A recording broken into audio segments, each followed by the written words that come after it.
The ancient Egyptians were masters of symbolism, and their clothing was no exception.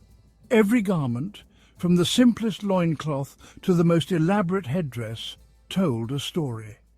These stories spoke of social standing, religious beliefs, and even personal style. Join us on a journey through the sands of time as we uncover the fascinating world of ancient Egyptian fashion. From the bustling workshops of weavers to the dazzling courts of pharaohs, we'll explore how clothes were made, worn, and imbued with meaning. We'll see how linen, the fabric of ancient Egypt, was transformed from humble flax plants into garments fit for kings and queens. And we'll discover how jewellery, adorned with powerful symbols, served as both decoration and spiritual armour. This is the story of ancient Egyptian fashion, a tale woven into the very fabric of their civilization. It's a story of innovation, artistry, and the enduring power of clothing to express the human experience. So let us step back in time and delve into a world where garments were more than just clothes. They were statements of identity, status, and belief.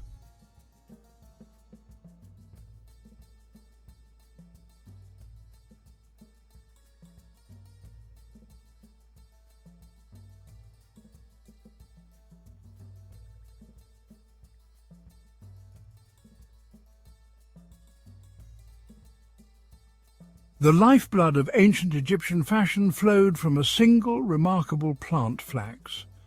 From this humble source sprang linen, the fabric that clothed everyone from pharaohs to peasants. Cultivated along the fertile banks of the Nile, flax thrived in the Egyptian climate. Its long, sturdy fibres were ideal for spinning into thread, which was then woven into linen cloth. The production of linen was a labour-intensive process, often carried out by women. They would first harvest the flax by hand, then soak it in water to soften the fibres. Next, they would beat and comb the flax to separate the fibres, which were then spun into thread using a drop spindle. This thread was then woven into cloth on a loom, a process that required skill and patience. The quality of the linen varied depending on the fineness of the thread and the tightness of the weave. The finest linen, reserved for the elite, was incredibly soft and sheer, while coarser linen was used for everyday garments. Linen was perfectly suited to the hot Egyptian climate. Its lightweight, breathable nature helped people stay cool in the scorching sun. Moreover, linen's durability made it ideal for garments that would be worn and washed repeatedly. In a land where practicality and comfort were paramount, linen reigned supreme. In ancient Egypt, your clothing spoke volumes before you uttered a single word. Garments were not merely a matter of personal taste, they were powerful indicators of social standing. From the rough linen of slaves to the shimmering finery of pharaohs, clothing served as a visual shorthand for one's place in the intricate tapestry of Egyptian society. At the bottom of the social ladder, slaves and peasants wore the simplest of garments. Men typically donned a short kilt known as a shenti, which was a rectangular piece of linen wrapped around the hips and tied at the waist. Women wore a simple, straight dress called a calasiris, often made from coarse linen and held up by one or two straps. Nobles, on the other hand, enjoyed a far more luxurious wardrobe. Their linen was of a finer quality, often bleached to a brilliant white or dyed in vibrant hues. Men's kilts became longer and more elaborate, sometimes pleated or adorned with decorative panels. Women's calasiris were also more ornate, featuring intricate pleating, beading, and even embroidery.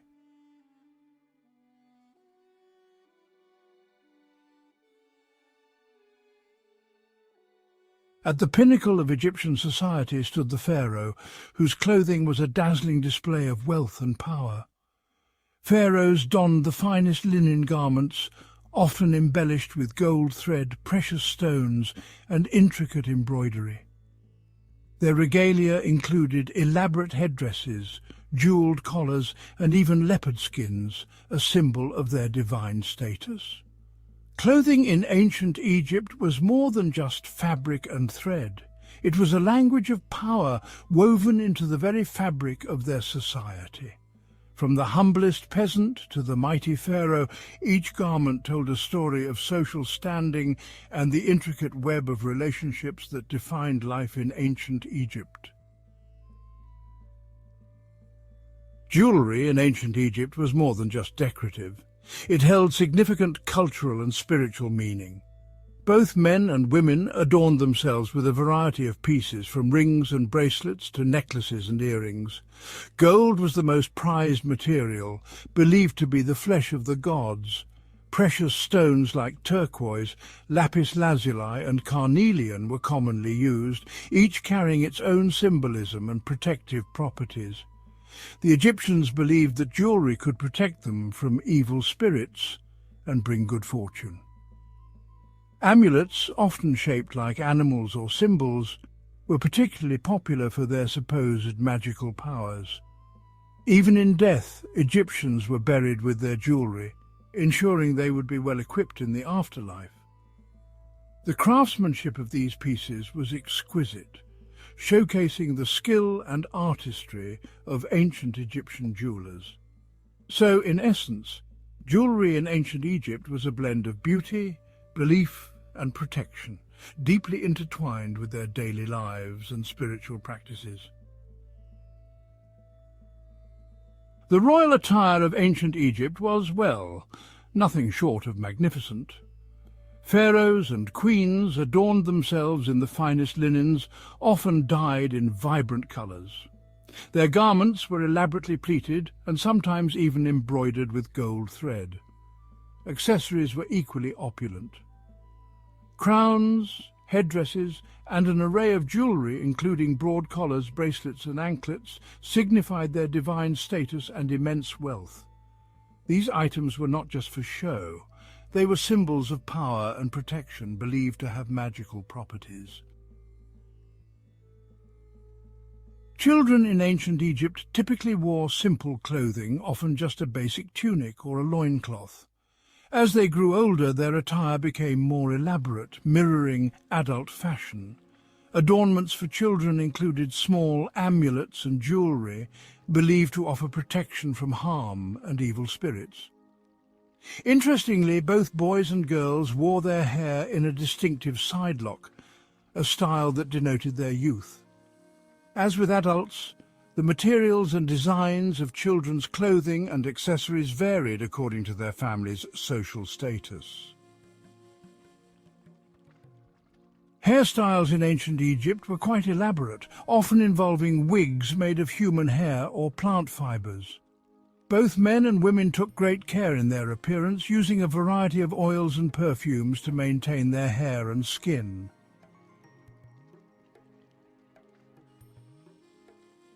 Makeup was essential, with kohl used to line the eyes, not just for beauty, but also to protect against the harsh sun.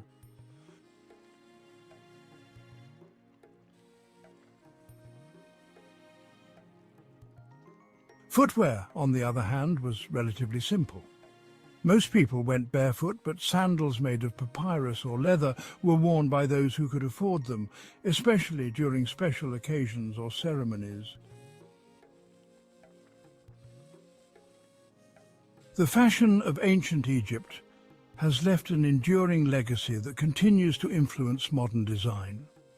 The elegance of their linen garments, the intricate jewellery and the symbolic use of colour and form have inspired countless designers over the centuries. Today, elements of Egyptian fashion can be seen in haute couture, jewellery design and even in everyday clothing. The timeless appeal of their aesthetic, rooted in both beauty and symbolism, ensures that the legacy of Egyptian fashion will never fade away.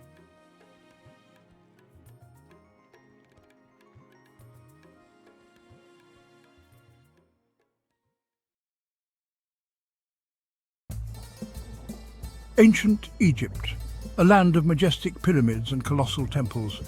a civilization shrouded in mystery and wonder. For centuries, the secrets of the ancient Egyptians lay dormant, locked away in their intricate scripts. Like whispers from the past, these scripts tantalized explorers and scholars alike. They held the key to understanding a civilization that had vanished millennia ago.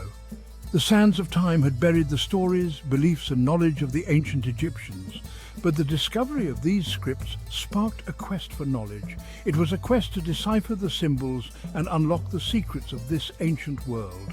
The journey promised to be both challenging and rewarding. The allure of ancient Egypt lies not only in its monumental architecture, it also lies in the intricate system of writing that adorned its walls. These inscriptions, a complex tapestry of symbols and figures, were not mere decorations. They were a sophisticated system of communication, a system that evolved over centuries, reflecting the changing needs of the Egyptian civilization. The study of ancient Egyptian scripts has illuminated our understanding of this remarkable civilization. It has brought us closer to the lives of the pharaohs, priests, and ordinary people who lived along the banks of the Nile. Their stories, once lost to time, are now being pieced together. At the heart of ancient Egyptian writing lay three principal scripts: hieroglyphs, hieratic and demotic. Each script served a distinct purpose, reflecting the diverse needs of Egyptian society. Understanding these scripts is crucial to unlocking the mysteries of ancient Egyptian civilization. Hieroglyphs, meaning sacred carvings, were the most formal and elaborate script. These intricate symbols, often resembling animals, plants, or everyday objects, represented words, sounds, or concepts. Hieroglyphs adorned the walls of temples and tombs. They served as a visual testament to the power of the pharaohs and the glory of the gods. For everyday use, the Egyptians developed a cursive script known as hieratic. Hieratic, meaning priestly, was a simplified and more fluid form of hieroglyphs. It was used by scribes for administrative documents, letters, and literary texts. Hieratic played a vital role in the day-to-day functioning of the Egyptian state. As time progressed, a new script emerged called demotic. Demotic, meaning popular, was even more cursive and abstract than hieratic. It became the dominant script during the late period of ancient Egypt. Demotic appeared on contracts, legal documents, and even on pieces of pottery. It offered a glimpse into the lives of ordinary Egyptians. The act of writing in ancient Egypt was a sacred and skilled craft. Scribes, highly respected members of society, were entrusted with the task of preserving knowledge and recording history. They approached their work with meticulous care, using a variety of materials and tools. Papyrus, a paper-like material made from the papyrus plant, was the primary writing surface. The Egyptians developed a complex process for harvesting, processing, and assembling papyrus sheets into scrolls. These scrolls could be of varying lengths. Some were short, others stretched for meters, containing vast amounts of information. The scribe's toolkit consisted of a palette, 2 reed brushes, and a pot of water. The palette, usually made of wood or stone, held 2 depressions for black and red ink. Black ink, made from soot or charcoal mixed with gum, was used for the main body of the text. Red ink, derived from ochre or red lead, was used for headings, highlights, and special symbols. Writing on papyrus required a steady hand and a keen eye for detail.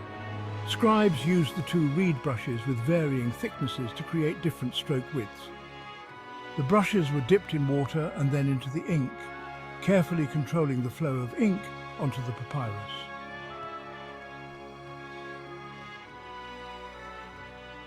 For centuries, the secrets of ancient Egyptian scripts remained hidden. Scholars could only marvel at the beauty of the hieroglyphs without understanding their meaning. Then in 1799, a discovery revolutionized the study of ancient Egypt, the Rosetta Stone.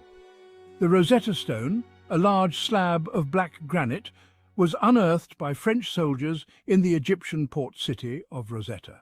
It contained the same text inscribed in 3 different scripts: hieroglyphs, demotic, and ancient Greek. This trilingual inscription proved to be the key to deciphering the ancient Egyptian language. The discovery of the Rosetta Stone ignited a wave of excitement among scholars worldwide. Here, at last, was a tool that could unlock the secrets of the hieroglyphs. The ancient Greek inscription, a language well known to scholars, provided a translation of the Egyptian texts. The process of deciphering the hieroglyphs was long and arduous. Scholars painstakingly compared the three scripts, looking for patterns and correspondences. They realized that certain hieroglyphs enclosed in ovals, known as cartouches, represented the names of pharaohs. This breakthrough paved the way for further discoveries.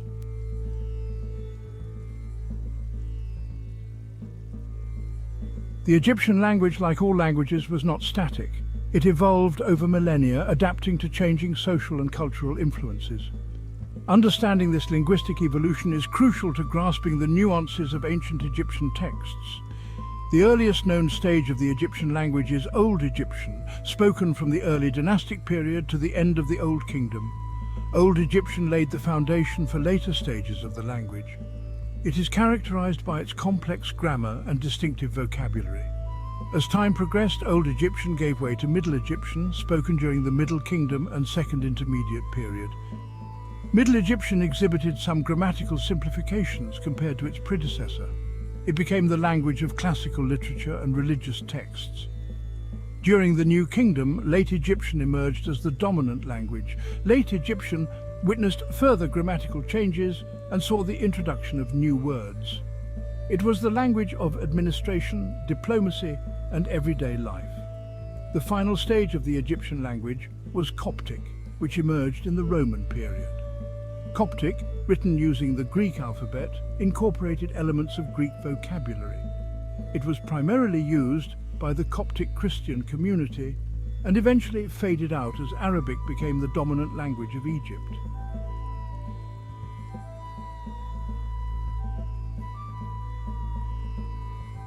In the hierarchy of ancient Egyptian society, scribes held a position of great respect and influence.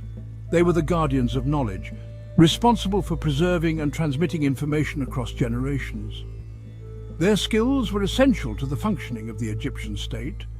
Becoming a scribe was a long and arduous process. Boys from elite families began their training at a young age. They spent years memorizing hieroglyphs, mastering grammar and learning the intricacies of Egyptian literature. Scribal schools were demanding environments. Discipline was strict. Students who excelled were rewarded with prestigious positions in the royal court or temples. The role of scribes extended far beyond simply writing. They served as administrators, accountants, priests, and even architects. Their knowledge of mathematics, astronomy, and engineering was crucial for building temples, surveying land, and managing complex irrigation systems. Scribes were not merely copyists. They were also creative thinkers and storytellers. They composed hymns to the gods, love poems, and tales of adventure. Their works provide invaluable insights into the beliefs, values, and daily lives of the ancient Egyptians.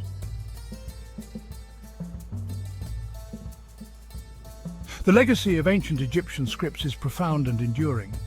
The deciphering of hieroglyphs and the study of the Egyptian language have revolutionized our understanding of this ancient civilization.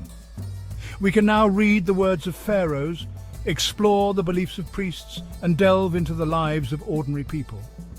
The inscriptions on temple walls and tomb paintings are no longer silent witnesses to a bygone era.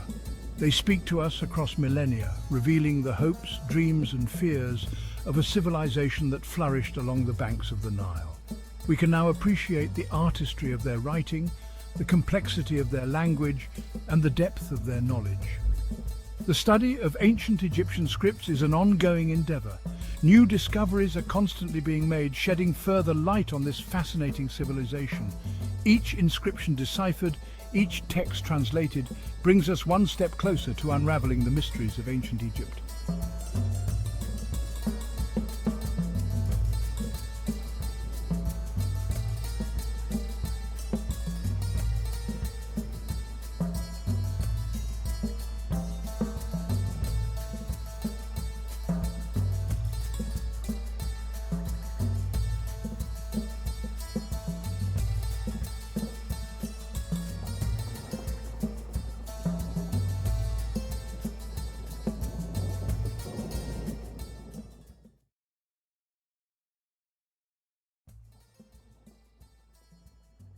The Nile, lifeblood of ancient Egypt, its waters a source of sustenance, its rhythm a heartbeat echoing through the ages. For the ancient Egyptians, life was a tapestry woven with music and motion, dance an inseparable part of their world. From grand ceremonies to intimate gatherings, dance punctuated their existence. A celebration of life, a bridge to the divine. Imagine the sun-drenched land thousands of years ago. Hear the echoes of drums and flutes carried on the desert breeze. Picture the vibrant colours, the swirling fabrics, the rhythmic movements of dancers. This was ancient Egypt, a civilization that embraced dance in all its forms. Dance was not merely entertainment, it was a language, a way to communicate with the gods, to honour their pharaohs, to express joy and sorrow. It was woven into the very fabric of their society, a testament to their deep connection with the rhythms of life and the cosmos. The walls of ancient Egyptian tombs and temples whisper stories. Stories told not just in hieroglyphs and carvings, but in vibrant images of dancers.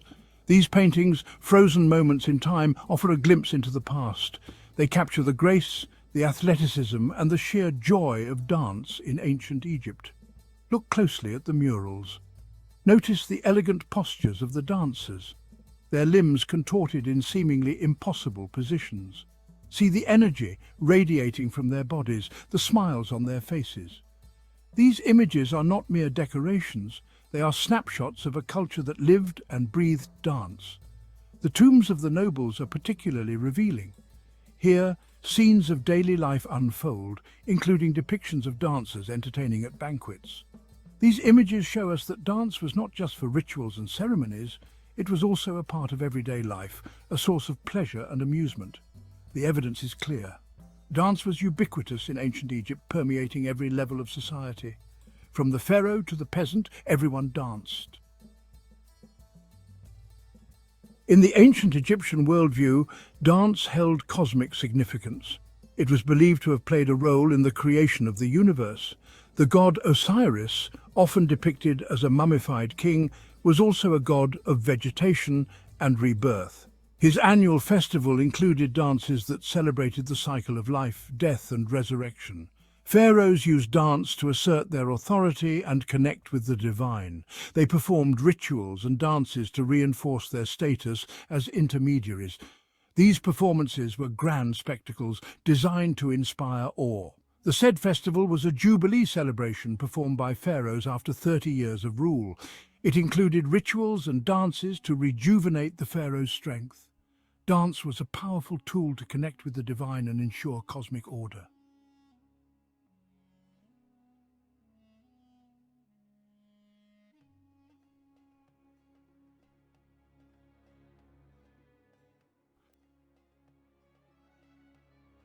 Who were these dancers who moved with such grace and precision? They came from all walks of life. Some were priests and priestesses trained from childhood to perform sacred rituals. Others were professional entertainers hired to perform at banquets and festivals. Among the most skilled and revered dancers were the women of the House of Music. These women, often attached to temples, dedicated their lives to music and dance. They were highly trained musicians, singers and dancers, and their performances were considered to be offerings to the gods. There were also specialized dancers, such as the Mu dancers, who performed acrobatic dances, and the dwarf dancers, who were often employed by the wealthy for their entertainment value. Regardless of their status, all dancers played an important role in Egyptian society, using their bodies and movements to connect with the divine, to entertain, and to tell stories.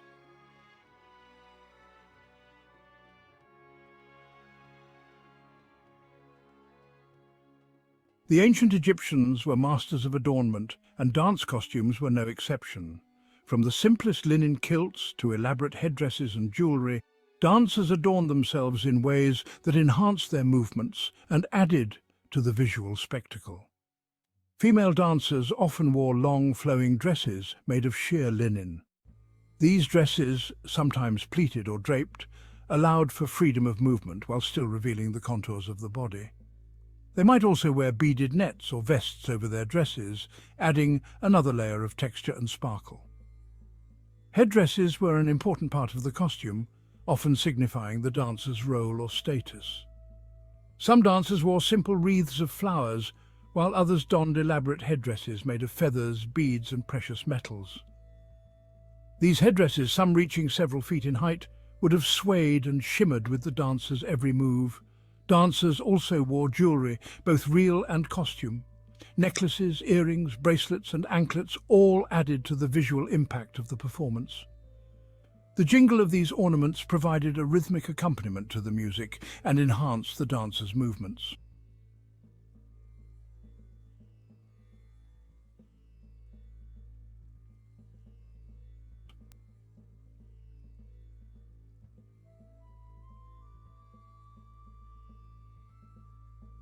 No discussion of ancient Egyptian dance would be complete without mentioning the music. Music and dance were inseparable, each enhancing and complementing the other. The ancient Egyptians had a rich musical tradition, and their instruments were as varied as their dances. Percussion instruments played a central role, providing the driving rhythms that fueled the dances. Drums of various sizes and shapes were essential. Some were played with the hands, others with sticks. Clappers, cymbals, and sistrums, a type of rattle, added to the percussive texture. Wind instruments such as flutes, oboes, and clarinets provided melodies and harmonies. The flute, in particular, was a popular instrument, its haunting sound evocative of both joy and sorrow. String instruments such as harps, lyres, and lutes added depth and richness to the music. Imagine the sound of these instruments combined with the rhythmic clapping and chanting of the audience. The music would have been both exhilarating and hypnotic, transporting the dancers and viewers alike to another realm.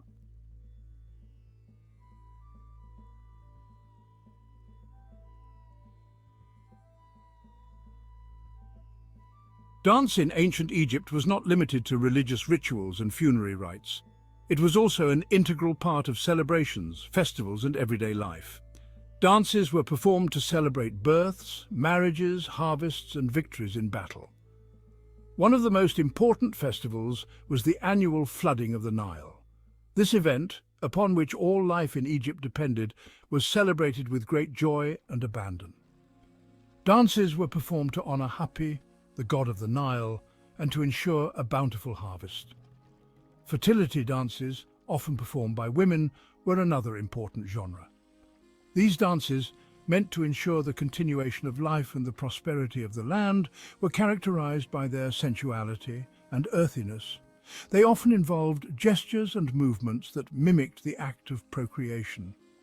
These celebratory dances, filled with joy, energy, and a zest for life, remind us that the ancient Egyptians, while deeply spiritual, also knew how to have fun.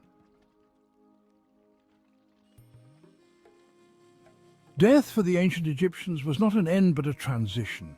It was a journey to the afterlife, a realm where the deceased would live on in spirit form. Dance played a crucial role in these funerary rituals, helping to guide the deceased on their journey and to ensure their safe passage to the underworld. Mourners often performed dances expressing grief and lamenting the loss of their loved ones. These dances, slow and mournful, were often accompanied by the wailing of mourners and the playing of flutes. Other dances, performed by priests and priestesses, were intended to appease the gods and to ensure the deceased's safe passage to the afterlife. These dances were often highly ritualized, involving specific steps, gestures, and incantations. One of the most important funerary rituals was the opening of the mouth ceremony. This ritual, intended to restore the deceased's senses and allow them to eat, drink, and speak in the afterlife, involved a series of symbolic gestures, including the use of a ritual adze to touch the mouth of the deceased's mummy or statue.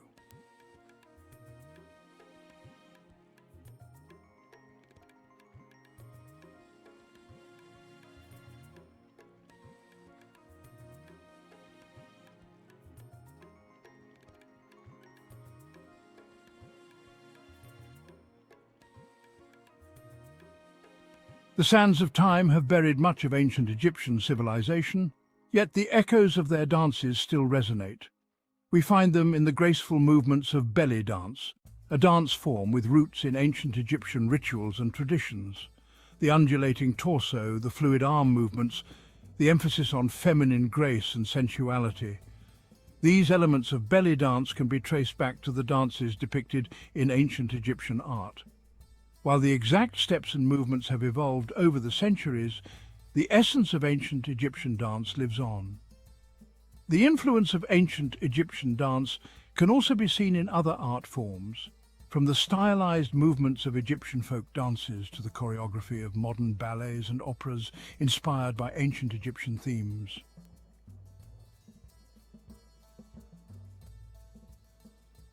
Dance in ancient Egypt was more than just entertainment.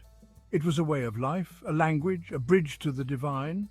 Through dance, the ancient Egyptians expressed their deepest beliefs and connected with the rhythms of the cosmos.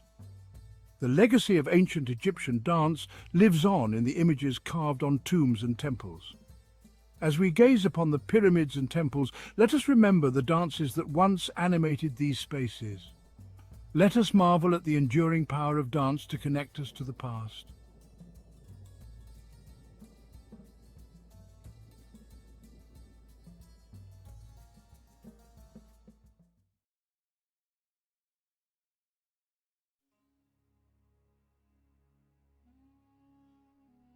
Johann Ludwig Burckhardt, a name synonymous with exploration and discovery, was born in Switzerland in 1784. He grew up in a privileged family, receiving a classical education that ignited a passion for history and languages. Burckhardt's thirst for knowledge extended beyond the confines of Europe. He yearned to explore the distant lands of the Orient, captivated by their ancient civilizations and rich cultures. Little did he know that his name would be etched in history as a pioneer of exploration, forever linked to the rediscovery of some of the world's most awe-inspiring archaeological treasures. Burckhardt's early years were marked by a deep fascination with the world beyond his Swiss homeland. He devoured tales of adventure and exploration, his imagination ignited by the accounts of early travelers. His academic pursuits reflected this thirst for knowledge, excelling in his studies of history, geography, and languages. These disciplines provided him with a strong foundation, equipping him with the tools necessary to navigate the complexities of the Orient.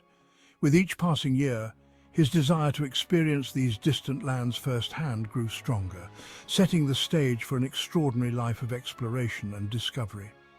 Burckhardt's family, while supportive of his academic pursuits, held reservations about his ambitions to travel to the east. The region was perceived as dangerous and unpredictable, fraught with risks that worried his loved ones. However, Burckhardt's determination remained unwavering. He understood the challenges that lay ahead but was undeterred. His resolve to explore the Orient, to immerse himself in its cultures and uncover its secrets, fueled his determination to overcome any obstacle in his path. This unwavering spirit would serve him well in the years to come, guiding him through the triumphs and tribulations of his extraordinary journeys. Determined to realize his dreams, Burckhardt embarked on a period of rigorous preparation. He journeyed to London in 1806, immersing himself in the city's intellectual circles. He honed his Arabic language skills at Cambridge, recognizing the importance of mastering local dialects to navigate the complexities of communication in the East. This linguistic dedication was not merely academic, it was a testament to Burckhardt's respect for the cultures he sought to engage with. His studies went beyond language acquisition, encompassing a deep dive into the history, customs, and religious practices of the Arab world. He delved into the accounts of previous explorers, scrutinizing their successes and failures, gleaning valuable insights from their experiences. Burckhardt recognized that knowledge, particularly cultural sensitivity, would be his greatest asset in navigating the challenges of the Orient. His preparations were meticulous, reflecting a blend of academic rigor and practical wisdom, shaping him into an explorer uniquely equipped for the journey ahead. In 1809, under the auspices of the African Association, a London-based organization dedicated to exploring the African continent, Burckhardt embarked on his journey to Cairo. This marked the beginning of his transformation from a scholar into an explorer, stepping out of the libraries and lecture halls and into the heart of the unknown. The voyage to Cairo was arduous, fraught with the challenges of sea travel during that era. Yet, Burckhardt faced each obstacle with unwavering determination, his spirit buoyed by the knowledge that he was one step closer to realizing his lifelong dream. His arrival in Cairo marked the beginning of his immersive experience in the Arab world. He dedicated himself to perfecting his Arabic, adopting local customs, and immersing himself in the rhythms of life along the Nile. He understood that to truly connect with the people and places he aimed to explore, he needed to blend in, to shed the persona of a European outsider and embrace the guise of a traveler who respected and appreciated the nuances of their culture. This commitment to cultural immersion would prove invaluable in the years to come, enabling him to gain access to places and people that had remained hidden from the outside world. Donning the persona of Sheikh Ibrahim ibn Abdallah, a guise meticulously crafted to blend into local communities, Burckhardt embarked on his exploration of the Ottoman Empire's southern regions. This strategic adoption of a local identity was essential for his safety and success. It allowed him to navigate sensitive religious and cultural landscapes, facilitating interactions with local populations who might have been wary of a European traveller. His disguise was more than just a change of clothes. It was an embodiment of his commitment to respectful exploration. In 1812, while journeying through the rugged landscapes of present-day Jordan, Burckhardt encountered Bedouin tribesmen who spoke of a hidden city carved into the sandstone cliffs. Intrigued by their descriptions, he persuaded them to guide him to this mysterious place, unaware that he was about to rediscover one of antiquity's most spectacular lost cities, Petra. The journey was fraught with challenges, navigating treacherous terrain and negotiating with wary locals. Yet Burckhardt's perseverance, fueled by a thirst for discovery, led him to the very heart of this hidden wonder. As he stood before the treasury, Petra's most iconic monument, carved with astonishing detail into the sheer rock face, Burckhardt was awestruck. He meticulously documented the ruins, sketching detailed drawings and recording intricate measurements. He recognized the historical significance of his discovery, understanding that he was rediscovering a lost civilization, a testament to the ingenuity and artistry of the Nabatean people. His meticulous documentation, carried out under the guise of a simple traveler, would prove crucial in reintroducing Petra to the world. Despite his awe at the grandeur of Petra, Burckhardt remained committed to his assumed identity. He knew that revealing his true purpose could jeopardize his safety and limit his access to other hidden treasures. He feigned disinterest, downplaying the significance of the ruins to avoid arousing suspicion. This act of calculated indifference, a testament to his adaptability and quick thinking, allowed him to complete his exploration of Petra and continue his journey, carrying with him the knowledge of a rediscovered wonder that would captivate the world's imagination. Burckhardt's journey continued southward, leading him to Egypt, a land steeped in ancient history. He immersed himself in the study of hieroglyphics, recognizing the importance of deciphering these ancient scripts to unlock the secrets of Egypt's past. His linguistic talents, honed through years of dedicated study, proved invaluable as he grappled with the complexities of this ancient writing system. His efforts, while preliminary, contributed to the growing field of Egyptology, laying the groundwork for future scholars who would ultimately crack the code of hieroglyphics. In 1813, while travelling along the Nile, Burckhardt's attention was drawn to tales of colossal statues buried in the sand near the village of Abu Simbel. Intrigued, he ventured into the desert, guided by local stories and rumours. His perseverance was rewarded when he stumbled upon the awe-inspiring temple complex of Abu Simbel, half buried by the shifting sands of time. The sight of these colossal statues, carved with such grandeur and scale, left him speechless. He recognized the historical significance of his discovery, understanding that he was standing before a monument of unparalleled grandeur, a testament to the power and ambition of Pharaoh Rameses II. He meticulously documented the site, his detailed descriptions and sketches capturing the magnificence of the temple complex.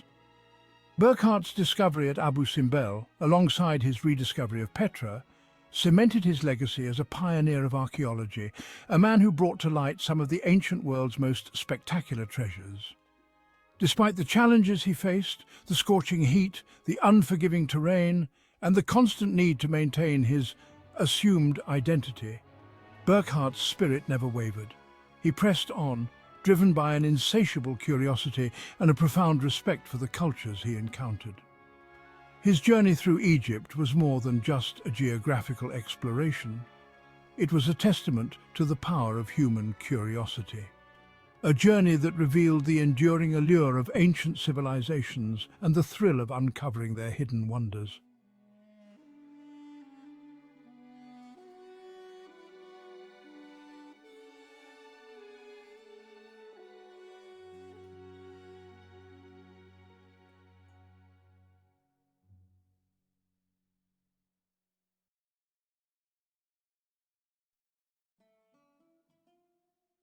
Ancient Egypt, a land of towering pyramids, enigmatic pharaohs, and a rich tapestry of gods and goddesses. This ancient civilization, with its grand monuments and intricate mythology, has fascinated historians and enthusiasts alike for centuries.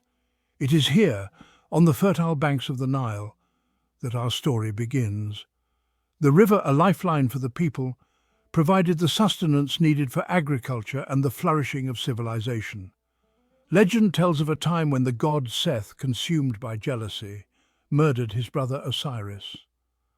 This act of betrayal set off a chain of events that would forever change the course of Egyptian mythology. Osiris's son Horus sought to avenge his father and reclaim his rightful place as ruler. Horus, the falcon-headed god, was determined to restore balance and justice to the land. In a fierce battle with Seth, Horus lost an eye. This battle was not just a physical confrontation, but a cosmic struggle between order and chaos. From this lost eye, a single tear fell to the earth. This tear, filled with divine power and sorrow, held the essence of Horus's sacrifice and determination. This tear, imbued with the divine essence of Horus, sprouted into the first grapevine. The vine, nurtured by the gods, grew strong and bore fruit that would become a sacred elixir. Thus, wine was born, a gift from the gods to mortals. This divine beverage was believed to carry the blessings and power of the gods themselves. This captivating myth highlights the profound significance of wine in ancient Egyptian culture. It was revered not just for its taste, but for its spiritual and symbolic meanings. It was more than just a beverage. It was a symbol of life, death, and resurrection. Wine played a crucial role in rituals and ceremonies, symbolizing the eternal cycle of life and the afterlife. Wine was intricately woven into the fabric of Egyptian society, playing a pivotal role in their religious ceremonies, economic activities, and daily lives. From the grand feasts of the pharaohs to the humble gatherings of common folk, wine was a cherished part of their existence, a tribute to the enduring legacy of this ancient civilization. The cultivation of vineyards and the production of wine were sophisticated processes reflecting the ingenuity and dedication of the ancient Egyptians. They developed advanced techniques for growing grapes and fermenting wine, ensuring a steady supply of this precious liquid. Wine also played a significant role in the economy of ancient Egypt. It was traded extensively, both within the kingdom and with neighboring regions. This trade not only brought wealth but also facilitated cultural exchanges, spreading the influence of Egyptian wine far and wide. In religious rituals, wine was offered to the gods as a symbol of devotion and reverence. It was believed that the gods themselves partook in these offerings, further sanctifying the bond between the divine and the mortal realms. Festivals and celebrations often featured wine prominently, as it was a symbol of joy and abundance. These gatherings were occasions for the community to come together, share in the bounty of the land, and honor the gods who blessed them with this divine gift. The legacy of wine in ancient Egypt is preserved in their art and artifacts. From intricate depictions on tomb walls to the discovery of ancient wine jars, these remnants offer a glimpse into the cultural and spiritual significance of wine in this remarkable civilization. Today, the echoes of this ancient tradition can still be felt. The vineyards of modern-day Egypt stand as a tribute to the enduring legacy of their ancestors, who first cultivated the divine grapevine and crafted the sacred elixir that would become a symbol of life, death, and rebirth. Archaeological evidence suggests that winemaking in Egypt dates back to 3150 BCE. This ancient practice has been uncovered through the discovery of pottery shards and remnants of wine jars, providing a glimpse into the sophisticated techniques used by the Egyptians. This places it among the earliest known centers of viticulture in the world.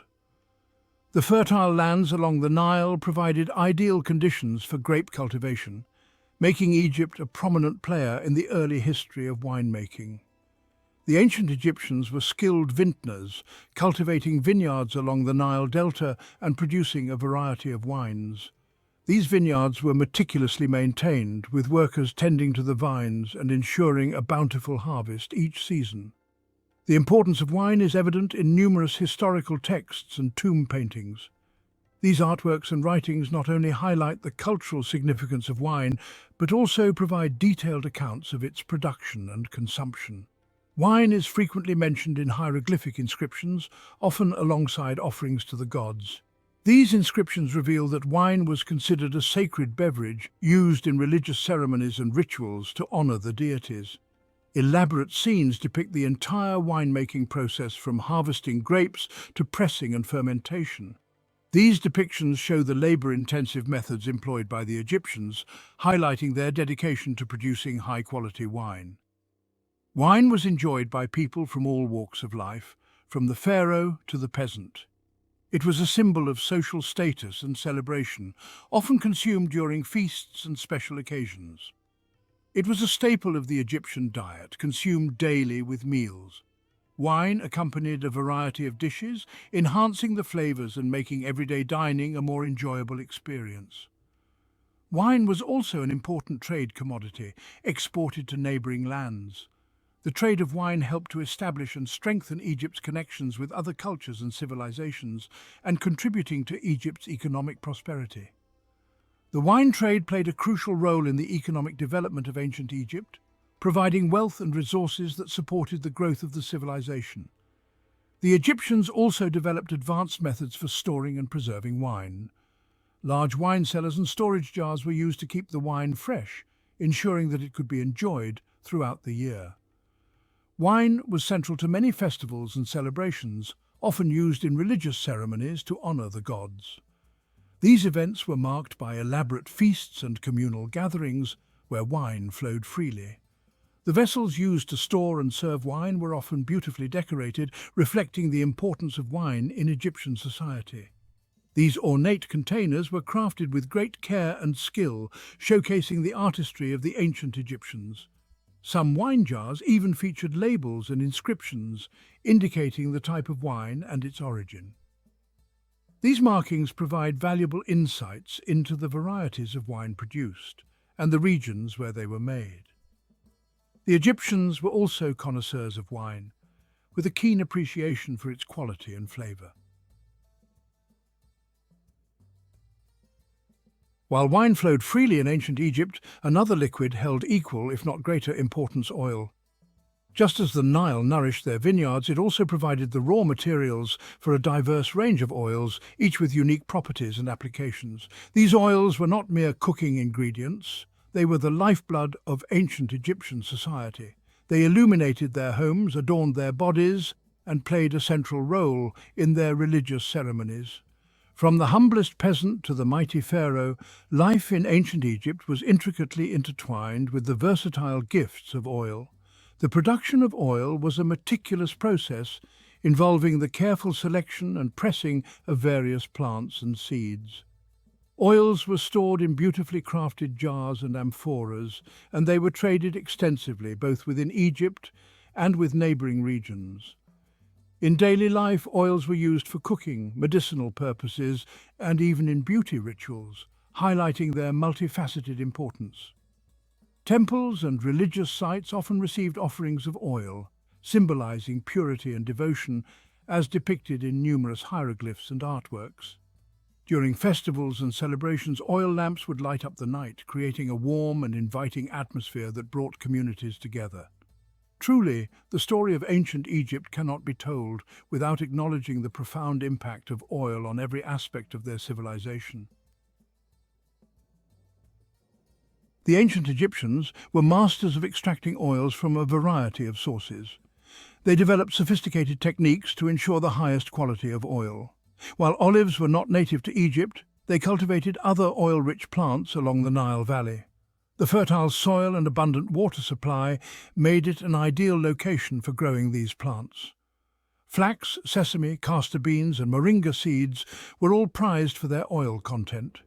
Each plant had its own unique properties and uses, making them valuable commodities in ancient Egyptian society. These oils had a multitude of uses, reflecting the ingenuity and resourcefulness of the ancient Egyptians. They were stored in specially designed containers to preserve their quality and potency. They served as fuel for lamps, providing light in homes and temples. The soft, steady glow of oil lamps was essential for daily life and religious ceremonies. They were incorporated into cosmetics, perfumes, and ointments, enhancing beauty and promoting hygiene. Oils were mixed with various herbs and flowers to create luxurious and fragrant products. Oils were also indispensable in religious rituals. They were believed to have purifying and protective properties, making them essential for sacred ceremonies. They were used to anoint sacred objects, consecrate temples, and embalm the dead. The process of embalming was intricate and required large quantities of oil to preserve the body for the afterlife. Each type of oil possessed unique properties that dictated its specific uses. These oils were not just commodities, they were integral to the daily lives and spiritual practices of the ancient Egyptians. Castor oil, extracted from castor beans, was highly valued for its medicinal properties. The ancient Egyptians recognized its potent healing abilities and incorporated it into their medical practices. It was used as a laxative, an anti-inflammatory agent, and even as a labor inducer. Castor oil's versatility made it a staple in ancient Egyptian medicine, often prescribed by healers for various ailments. Sesame oil, with its pleasant aroma and long shelf life, was a staple in Egyptian kitchens. It was not only valued for its culinary uses, but also for its nutritional benefits. It was used for cooking, baking, and as a flavor enhancer. The rich, nutty flavor of sesame oil added depth to many traditional dishes, making it a favorite among ancient chefs. Sesame oil was also a key ingredient in perfumes and cosmetics. Its ability to blend well with other ingredients made it ideal for creating luxurious beauty products. Moringa oil, extracted from the seeds of the moringa tree, was prized for its moisturizing and healing properties. The ancient Egyptians used it extensively in their skincare routines. It was used to treat skin conditions, heal wounds, and protect the skin from the harsh desert sun. Moringa oil's protective qualities were essential for maintaining healthy skin in the arid climate. Moringa oil was also used in religious ceremonies, symbolizing purity and renewal. Its sacred status underscored the deep connection between the Egyptians and their natural environment, highlighting the spiritual significance of these ancient oils. The trade of these oils was a significant aspect of the ancient Egyptian economy. Markets were bustling with merchants, trading these precious oils, which were highly sought after both locally and in foreign lands. Oils were transported along the Nile and beyond, reaching distant lands through extensive trade networks. Wine and oil, two seemingly simple liquids, played a profound role in shaping ancient Egyptian culture and society. These liquids were not just for consumption, they were deeply woven into the fabric of daily life and spiritual practices. They were not merely consumables, but integral elements of their religious beliefs, economic activities, and daily lives. The use of wine and oil extended beyond the mundane, reaching into the sacred and the ceremonial. From the tears of Horus to the fertile banks of the Nile, wine and oil flowed through the veins of ancient Egypt, leaving an indelible mark on their history. Today, as we explore the ruins and artifacts of ancient Egypt, we gain a deeper understanding of how wine and oil were more than just commodities. They were symbols of life, sustenance, and divine connection, bridging the past with the present. The story of wine and oil in ancient Egypt is a testament to the civilization's enduring legacy. As the sun sets over the Nile, we are reminded of the timeless nature of these elements and their everlasting impact on history.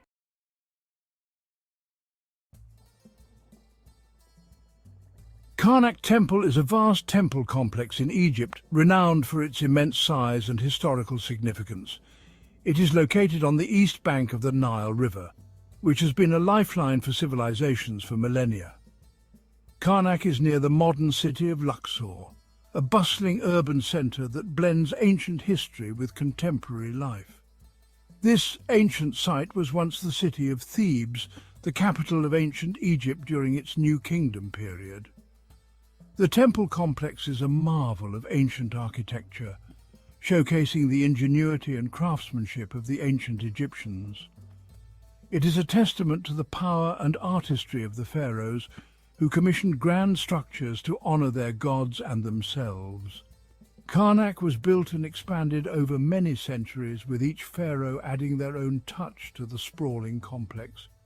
It is a place of pilgrimage and worship for over 2,000 years, drawing people from all over to pay homage to the gods. The complex is a vast open-air museum, offering a unique glimpse into the religious and cultural practices of ancient Egypt. It is a treasure trove of ancient Egyptian art and architecture, with intricate carvings and monumental statues. Visitors can explore the many temples, chapels and monuments, each with its own story and historical significance. Karnak is a window into the past, offering insights into the religious, political and social life of ancient Egypt. It is a reminder of the grandeur and sophistication of ancient Egyptian civilization, a civilization that has left an indelible mark on history. Thebes was one of the most important cities in ancient Egypt, known for its grandeur and historical significance. It was the capital of Egypt for many centuries, serving as the heart of the nation during the Middle and New Kingdoms. Thebes was a centre of political, religious and economic power, influencing the entire region with its wealth and culture. The city was dedicated to the god Amun-Re, who was considered the supreme deity in the Egyptian pantheon. He was the king of the gods, often depicted with a ram's head or as a man wearing a double-plumed crown. Thebes was also home to the goddess Mut, who was revered as the mother goddess and a symbol of motherhood and fertility. She was the consort of Amun-Re, and together they were worshipped as a divine couple. Their son, Khonsu, was the moon god, associated with time and healing. Together they formed the Theban triad, a powerful trio that was central to the religious life of Thebes. They were worshipped at Karnak, one of the largest and most significant temple complexes in ancient Egypt. The temple complex at Karnak was a reflection of Thebes' importance, showcasing its architectural and artistic achievements. It was a place where the pharaohs could honour the gods, performing rituals and ceremonies to gain their favour. The pharaohs built temples and monuments at Karnak, each adding to the splendour of the complex. They wanted to show their devotion to the gods, ensuring their legacy and divine support. The temple complex grew in size and grandeur over time, with each pharaoh contributing to its expansion. It became a symbol of the power and wealth of Egypt, standing as a testament to the civilization's achievements and religious devotion. Construction at Karnak began during the Middle Kingdom. This was around 2055 to 1650 BC. However, it was during the New Kingdom that Karnak truly flourished. This period was from 1550 to 1069 BC. The New Kingdom was a time of great prosperity and power for Egypt. The pharaohs of the New Kingdom were ambitious builders. They wanted to leave their mark on Egypt. They expanded the temple complex at Karnak. They added new temples, chapels, and monuments. Each pharaoh tried to outdo his predecessor, They wanted to create the most impressive structures. The result is a complex that is both awe-inspiring and bewildering in its scale.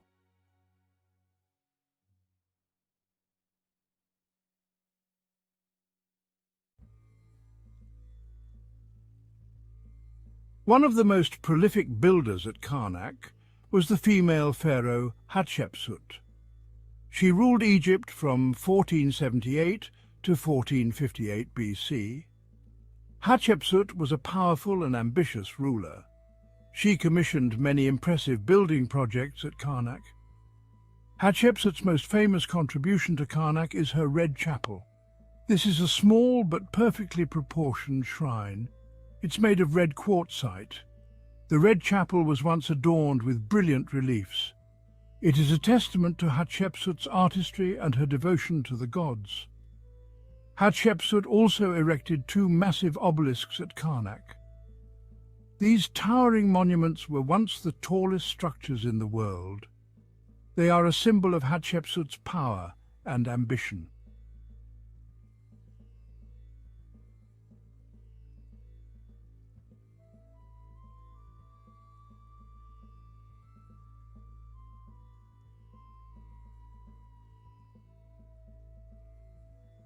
The Great Hypostyle Hall is one of the most impressive structures at Karnak. This architectural marvel stands as a testament to the ingenuity and ambition of ancient Egyptian builders. It is a massive hall supported by 134 columns, each one towering over visitors and creating a forest of stone that stretches towards the sky. The hall covers an area of 5,000 square meters, making it one of the largest religious spaces ever constructed in the ancient world. It is big enough to hold 10 cathedrals, a fact that underscores its immense scale and the grandeur of its design. The Hypostyle Hall was built by the pharaoh Seti I, who initiated its construction as part of his grand vision for the Karnak Temple complex. He ruled Egypt from 1290 to 1279 BC, a period marked by significant architectural and cultural achievements. Seti I's son, Ramesses II, completed the hall, continuing his father's legacy and adding his own touches to the monumental structure. The hall is a masterpiece of engineering and artistry, showcasing the advanced techniques and artistic skills of ancient Egyptian craftsmen. The columns are decorated with intricate carvings, depicting scenes of gods, pharaohs, and religious rituals that tell the story of ancient Egypt. The Great Hypostyle Hall was used for religious ceremonies, serving as a sacred space where priests conducted rituals and offerings to the gods. It was a place where the pharaoh could commune with the gods, reinforcing his divine right to rule and his connection to the divine.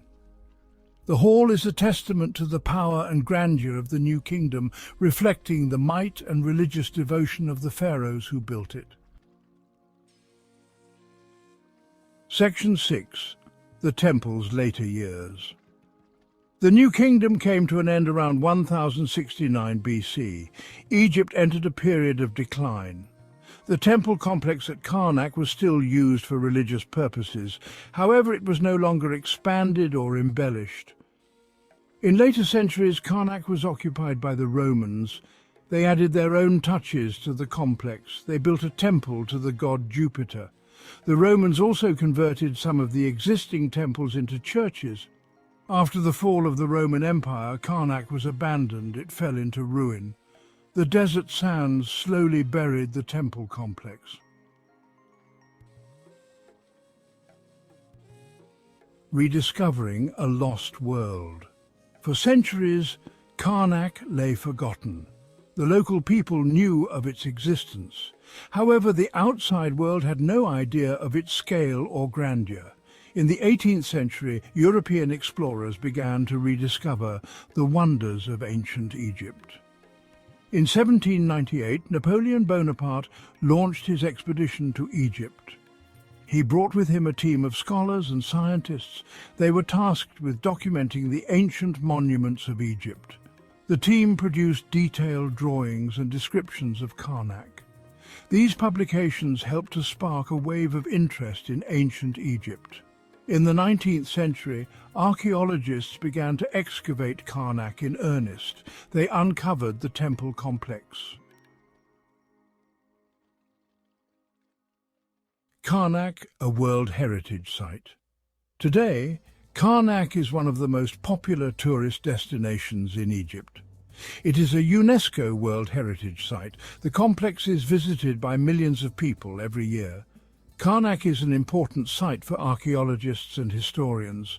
It is a rich source of information about ancient Egyptian culture and religion. Archaeologists are still excavating Karnak. They're making new discoveries all the time.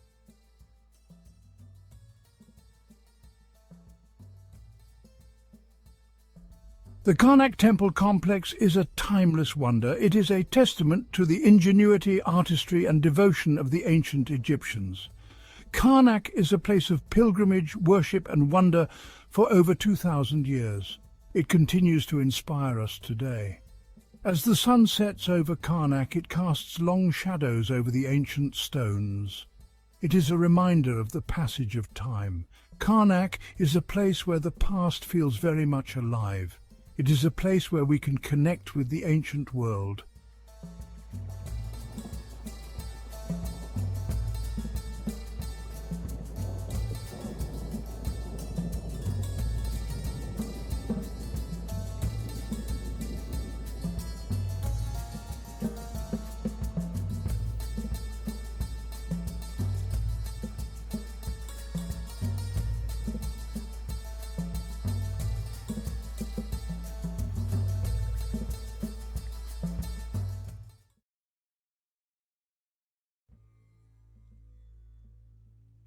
Deep in the heart of the Sinai Peninsula, amidst a rugged and unforgiving landscape, rises a mountain shrouded in mystery and legend.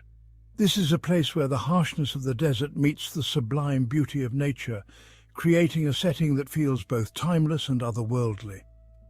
Mount Sinai, known also as JBLMWS, Jabal Musa, in Arabic meaning Moses' mountain, has captivated the hearts and minds of people for millennia. It is a site of profound historical and spiritual significance, revered by multiple faiths and cultures. Its towering peaks and desolate beauty whisper tales of ancient prophets and divine encounters. The mountain stands as a silent witness to the passage of time, its rugged slopes etched with the stories of those who have come seeking answers and enlightenment. The very air around Mount Sinai seems to crackle with an unseen energy, a palpable sense of the sacred that has drawn pilgrims and seekers for centuries.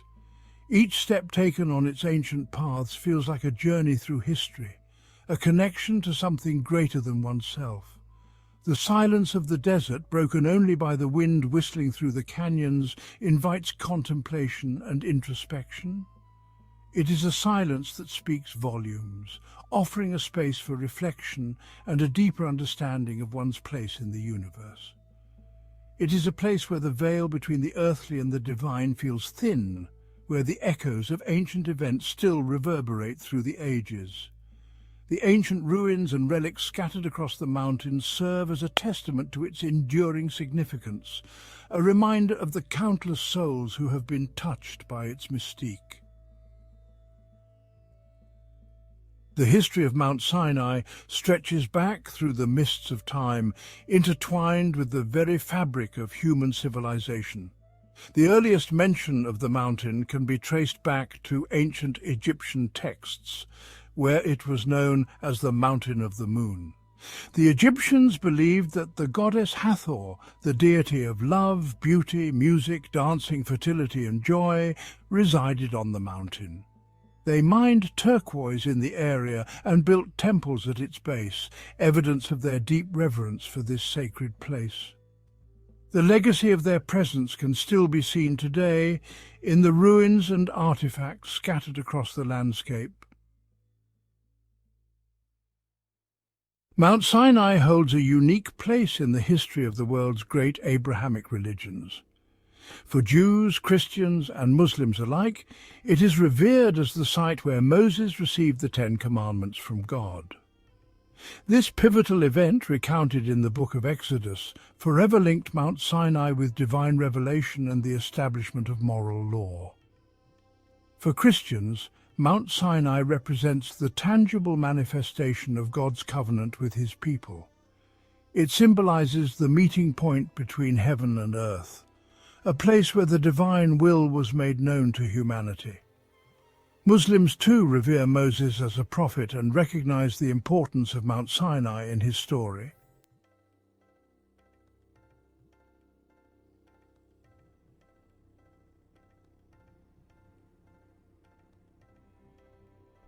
Over the centuries, Mount Sinai has become a tapestry woven with the threads of different cultures and beliefs. This sacred mountain stands as a testament to the rich history and spiritual significance that it holds for so many people around the world. Bedouin tribes, who have called the Sinai Desert home for generations, have their own stories and traditions associated with the mountain. These nomadic people have passed down their legends and customs through countless generations, each adding their own layer to the mountain's mystique. They believe that the mountain is inhabited by jinn, or spirits, and treat it with respect and reverence. The Bedouins' rituals and practices are deeply intertwined with the natural landscape, reflecting a profound connection to the earth and the unseen forces they believe dwell within it. For many, a visit to Mount Sinai is a deeply spiritual experience, a pilgrimage to a place where they can connect with the divine and reflect on the deeper meaning of life.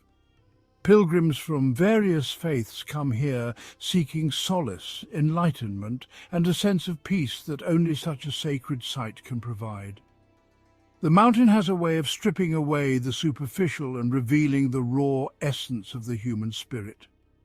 In the quiet moments at the summit, one can feel a profound sense of clarity and purpose, as if the mountain itself whispers ancient truths to those who are willing to listen.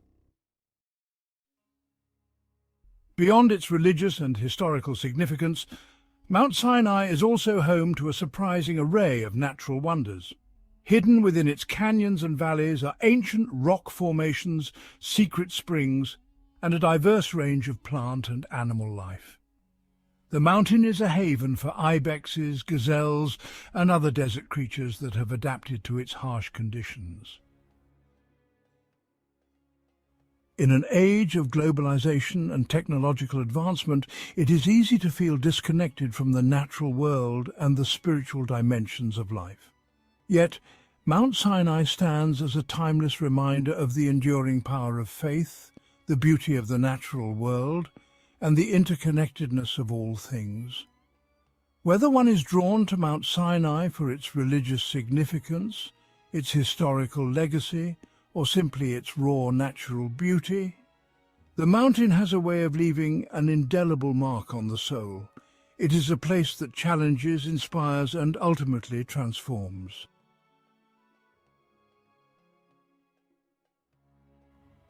The traditional pilgrimage to the summit of Mount Sinai is a challenging but rewarding experience. There are two main routes to the top. The longer and more gradual ascent is via the Camel Trail, a winding path that can be traversed on foot or by camel. The more challenging but quicker route is the Steps of Repentance, a steep staircase of over 3,750 steps carved into the mountainside by a repentant monk.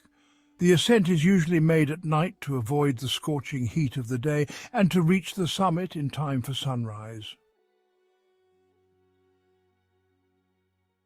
At the summit of Mount Sinai lies St. Catherine's Monastery, one of the oldest continuously operating Christian monasteries in the world.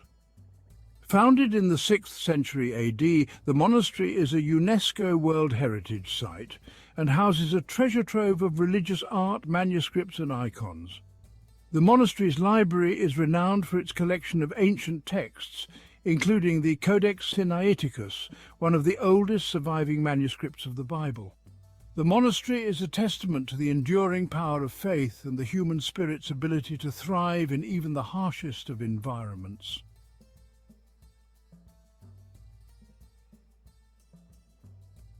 Mount Sinai stands as a timeless symbol of faith, history, and natural wonder.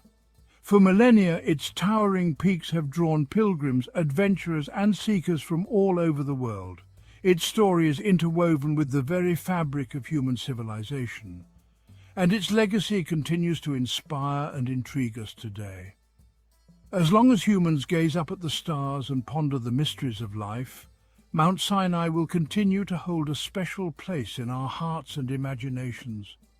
It is a place where the veil between heaven and earth feels thin, where the whispers of the divine can still be heard in the wind.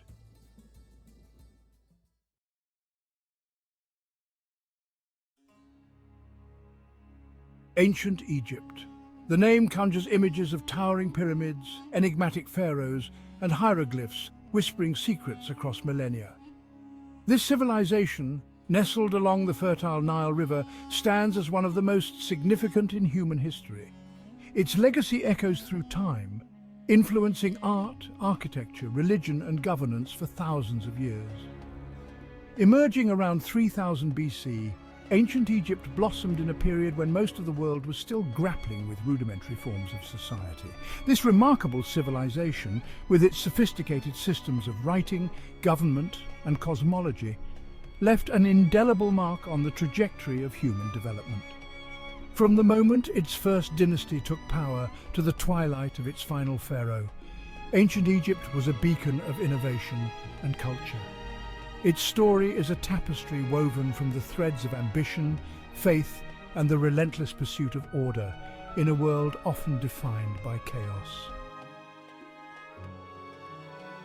Before the rise of the pharaohs, Egypt was a land divided. The vast and fertile Nile River Valley was home to numerous small communities and tribes, each with its own customs, beliefs, and ways of life. These communities were spread across the length of the Nile, from the delta in the north to the cataracts in the south. Two prominent kingdoms, Upper and Lower Egypt, emerged as dominant forces in this fragmented landscape. Upper Egypt, located in the southern part of the country, was characterized by its narrow strip of fertile land along the Nile, while Lower Egypt, in the north, encompassed the broad and marshy delta region. Each kingdom had its own ruler, known as a king, and distinct cultural practices that reflected their unique environments and ways of life. The unification of these two lands under a single ruler marked a pivotal moment in Egyptian history. This monumental event not only brought an end to the long-standing rivalry between Upper and Lower Egypt, but also ushered in the era of pharaonic rule. The consolidation of power under one ruler laid the foundation for the rise of a powerful and enduring civilization, characterized by remarkable achievements in art, architecture, and governance. Around 3100 BC, a king named Menes, who hailed from Upper Egypt, embarked on a campaign to conquer Lower Egypt. Through a combination of military prowess and strategic alliances, Menes succeeded in uniting the two lands under his rule. This unification was symbolized by the double crown, which combined the white crown of Upper Egypt and the red crown of Lower Egypt, signifying the unity of the two regions. This momentous event marked the beginning of the early dynastic period and the birth of ancient Egypt as we know it. The unification of Upper and Lower Egypt set the stage for the development of a centralized state, with a strong and stable government that could oversee large-scale projects and manage the resources of the entire Nile Valley. While there is some debate among scholars about the exact identity of Menes, with some suggesting that he may have been a composite figure or that his achievements were attributed to multiple rulers, his achievement in unifying Egypt is undeniable. The legacy of Menes, whether as a single individual or a symbolic representation of early Egyptian kingship, remains a cornerstone of Egyptian history. With the establishment of the first dynasty, a new era of centralized rule and political stability dawned upon Egypt. The pharaohs of the first dynasty set the precedent for future rulers, establishing a system of governance that would endure for millennia.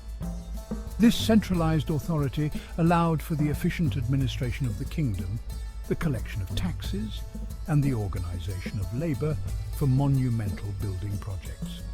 This newfound unity allowed for greater cooperation, resource management, and cultural exchange among the various regions of Egypt.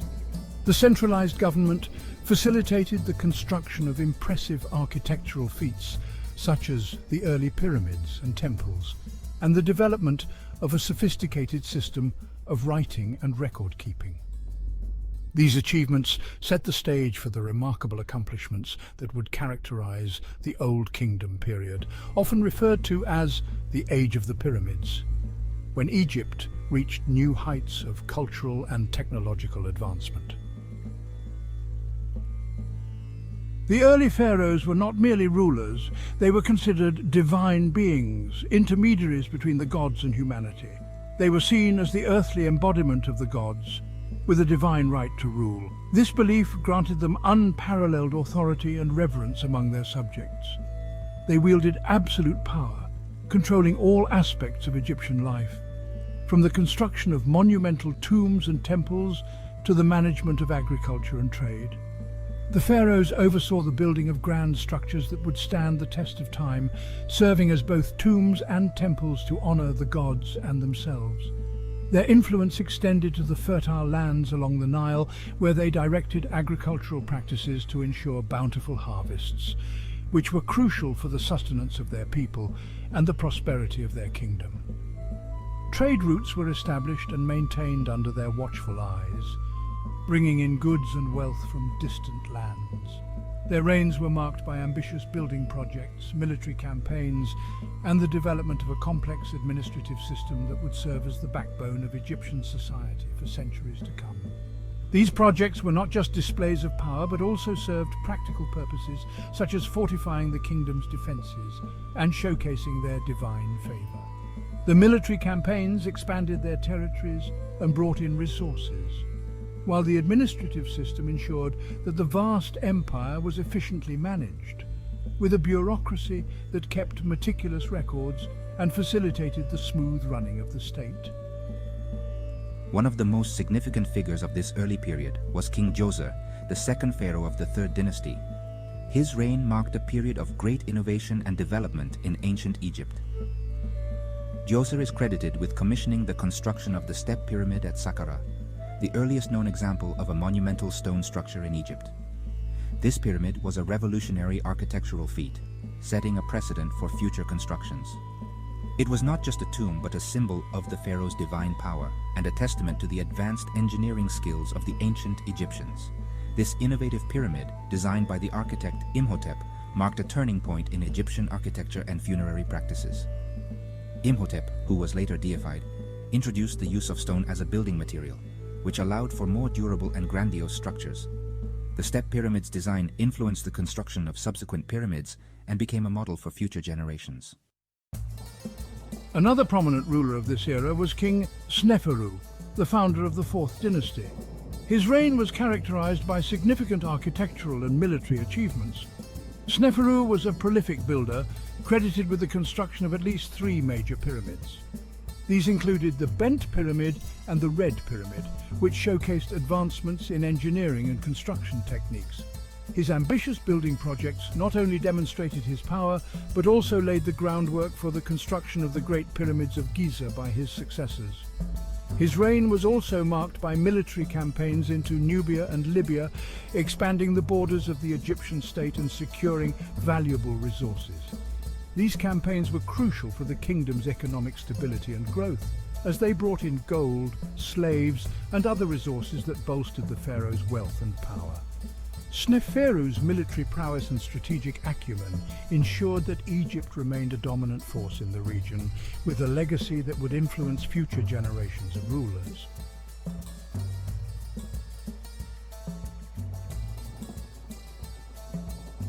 The pyramids of Egypt are perhaps the most iconic symbols of this ancient civilization. These monumental structures have fascinated historians, archaeologists, and tourists alike for centuries, standing as silent sentinels of a bygone era. These colossal structures, built as tombs for the pharaohs and their consorts, stand as testaments to the ingenuity, organizational skills, and religious beliefs of the ancient Egyptians. The sheer scale and precision of these pyramids continue to baffle modern engineers and architects, showcasing the advanced understanding of mathematics and astronomy possessed by the ancient builders.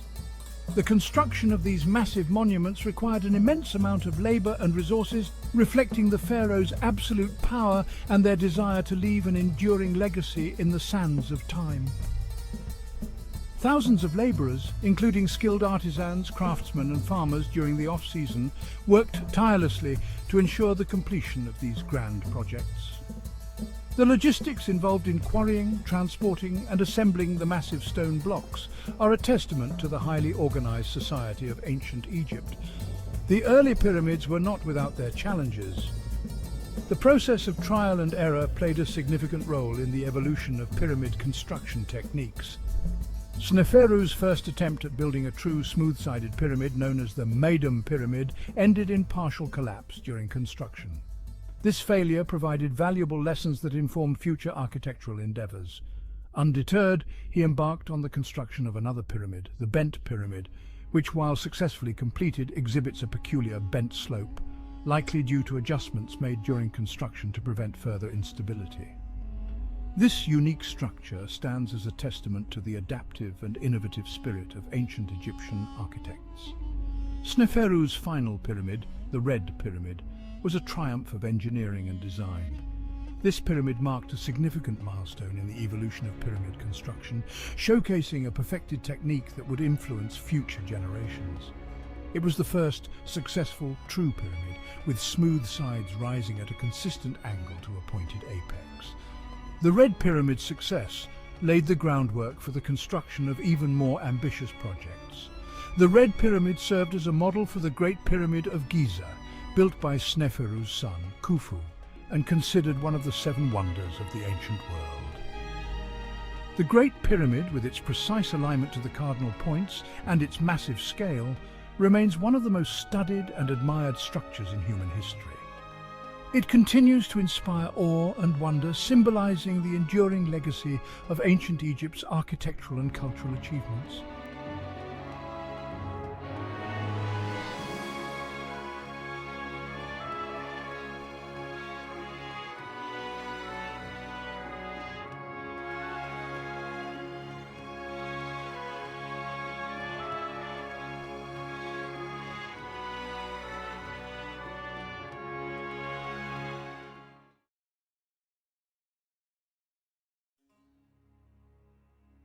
Thutmose III, a name that would echo through the annals of history, a name synonymous with Egyptian military might and unparalleled leadership. But his path to glory was not straightforward. It was fraught with challenges and unexpected turns. He ascended the throne as a young boy, co-ruling with his stepmother Hatshepsut, who was a formidable force in her own right. She was a powerful woman, a rarity in Egyptian history, who defied conventions and took on the role of pharaoh. Hatshepsut assumed the full mantle of pharaoh, relegating Thutmose to the shadows, where he watched and learned. For 2 decades, he remained in the background, observing the intricacies of governance and power. This was his training ground, a period of intense learning and preparation. He honed his skills, waiting for his moment, mastering the art of warfare and leadership. Little did the world know, a storm was brewing. Thutmose was biding his time, ready to unleash his potential. Hatshepsut's reign focused on peace and prosperity, bringing stability to the kingdom. She expanded trade and commissioned ambitious building projects, leaving a lasting legacy. Thutmose, however, yearned for the battlefield. His heart was set on military conquest and glory. He trained with the army, mastering weaponry and tactics, preparing for the day he would lead. He strategized, studied past campaigns, and dreamt of conquest, envisioning a vast empire under his rule. The young pharaoh in waiting was destined for greatness. His time would come, and when it did, the world would witness the rise of a legend. After 22 years, Hatshepsut died. Thutmose III, now a mature and experienced ruler, finally took sole control of Egypt. The lion, long dormant, was unleashed. He immediately embarked on a series of military campaigns. His goal? To restore Egypt's dominance and expand its borders. Thutmose was a brilliant military strategist. He was also a ruthless and efficient leader. His first target was the rebellious Kingdom of Kadesh. This powerful city-state in Syria challenged Egyptian authority. Thutmose would make an example of them. He led his army north, crushing all resistance in his path. The young pharaoh was eager to prove himself. He would show the world the true might of Egypt. The Battle of Megiddo, fought in 1457 BC, would define Thutmose III's reign. This battle is often considered one of the earliest recorded military engagements in history. The walled city of Megiddo was a strategic stronghold. Its location was crucial, as it sat at the crossroads of several important trade routes. It controlled vital trade routes, making it a coveted prize for any ruler seeking to dominate the region. The king of Kadesh rallied his allies, amassing a formidable force within Megiddo's walls. This coalition of Canaanite kings posed a significant threat to Egyptian dominance. Thutmose, however, would outmaneuver them with his keen strategic mind and bold tactics. He faced three possible routes to reach Megiddo, each fraught with danger and potential ambushes. Thutmose, a risk-taker, chose the most perilous path, a narrow pass through the Aruna Mountains. This decision was both daring and unexpected. This unexpected move caught the enemy off guard, as they had not anticipated an approach from such a treacherous route. Thutmose's army emerged behind enemy lines, surprising the Canaanite forces and gaining a significant tactical advantage. The Egyptians, inspired by their king's audacity and leadership, fought with unmatched ferocity and determination. The Battle of Megiddo was a decisive victory for Thutmose III. This triumph not only secured his reign, but also expanded Egypt's influence in the region. It cemented his reputation as a brilliant military strategist and a fearless leader, whose legacy would be remembered for centuries. Megiddo was only the beginning. Over the next 2 decades, Thutmose III launched 17 military campaigns. He marched his armies across the ancient Near East. He subdued Nubia to the south, extending Egyptian control deep into Africa. He then turned his attention east. He conquered Syria, shattered the Mitanni kingdom, and pushed the boundaries of his empire to the Euphrates River. Thutmose was not just a conqueror, he was also a shrewd administrator.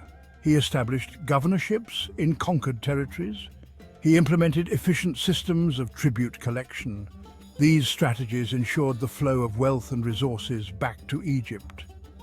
Thutmose III's reign marked the zenith of Egyptian power. Thutmose III's campaigns brought immense wealth to Egypt. Gold, silver, precious stones, and exotic animals flowed into the royal coffers. He used this wealth to embellish temples, construct monuments, and patronize the arts. But his strategy went beyond plunder. He took the children of conquered rulers as hostages. These royal hostages were brought to Egypt and given an Egyptian education.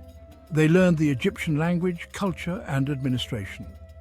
This ingenious tactic served 2 purposes. It ensured the loyalty of vassal states.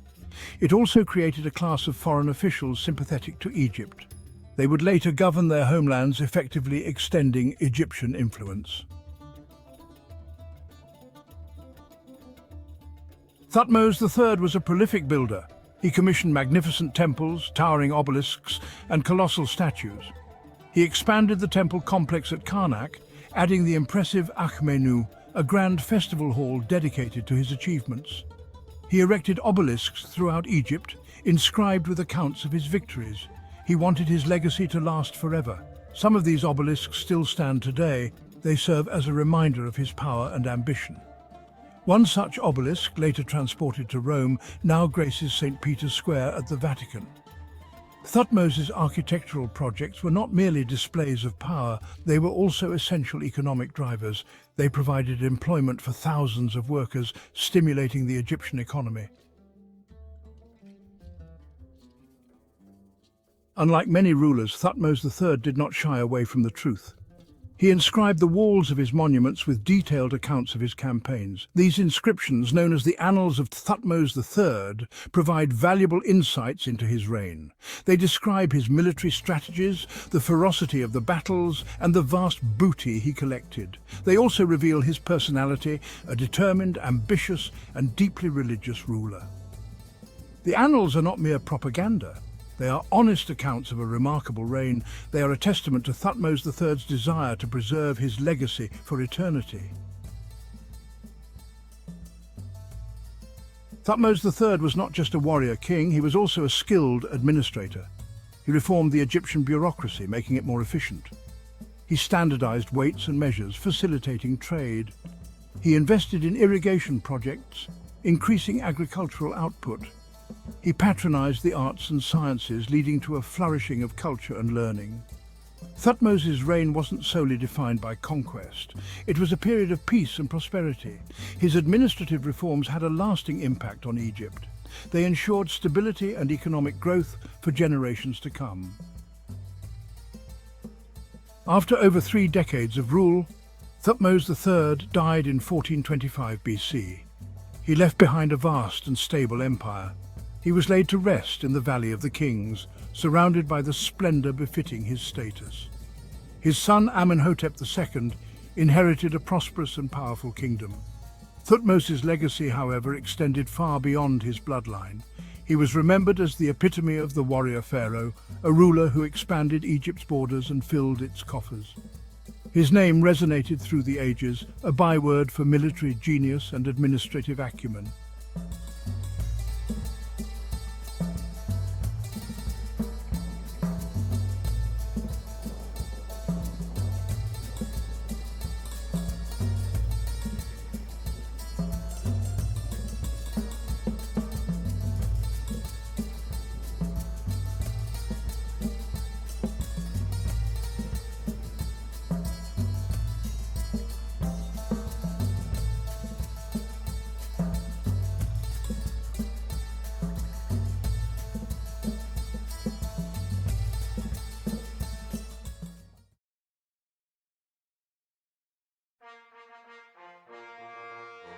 Ancient Egypt, a civilization renowned for its grandeur, flourished on the banks of the Nile River for over 3 millennia.